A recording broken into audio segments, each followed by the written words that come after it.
পূরণ করেছি মাত্র। আমাদের দ্বিতীয় ধাপ পূরণ করতে হলে বাংলাদেশকে নতুন ভাবে গঠন করতে হবে।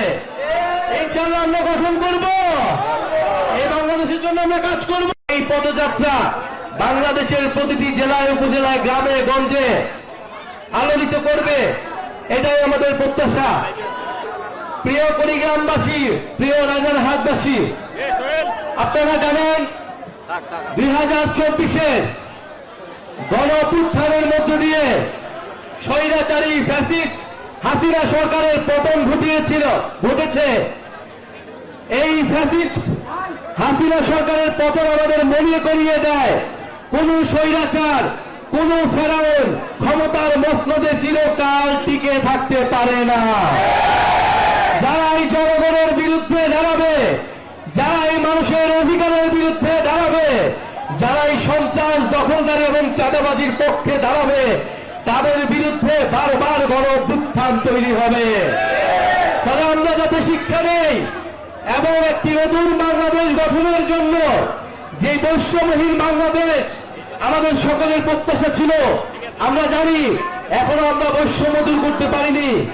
এই কুড়িগ্রাম বৈষম্য, অবহেলা, দুর্দশা এবং বঞ্চনার আরেকটি নাম হচ্ছে এই কুড়িগ্রাম। ফলে কুড়িগ্রাম এই সীমান্তবর্তী এলাকা, এইখানে আমাদের বৈষম্য দূর করতে কাজ করতে হবে। আমাদের শিক্ষা, স্বাস্থ্য, প্রযুক্তি এবং কৃষি খাতে আমাদের কাজ করতে হবে।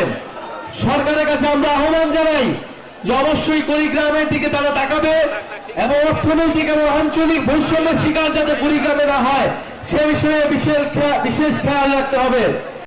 আবারও বাংলাদেশ পুনর্গঠনের জন্য ইস্তেহার ঘোষণা করব। আপনাদেরকে অগ্রিম দাওয়াত দিয়ে গেলাম, 5ই আগস্ট যেভাবে আপনারা ঢাকায় এসেছিলেন, 3ই আগস্ট শহীদ মিনারে আবার দেখা হবে আপনাদের আমাদের সাথে। এই গণঅভ্যুত্থানকে যারা ব্যর্থ করতে যাচ্ছে, এই গণঅভ্যুত্থানের বিরুদ্ধে যারা ষড়যন্ত্র করতে যাচ্ছে, তাদের বিরুদ্ধে প্রতিহত আমরা করবো 3ই আগস্ট শহীদ মিনারে। প্রিয় বন্ধুগণ, আরেকটি বিষয় ঘোষণা করতে চাই যে আমরা গতকাল দেখেছি একটি নিউজ যে চট্টগ্রামের পটিয়াতে আমাদের বৈষম্য বিরোধী ছাত্র আন্দোলনের এই গণঅভ্যুত্থানের সৈনিকদেরকে আবারও আক্রমণ করা হয়েছে, আবারও পুলিশে হামলা করা হয়েছে।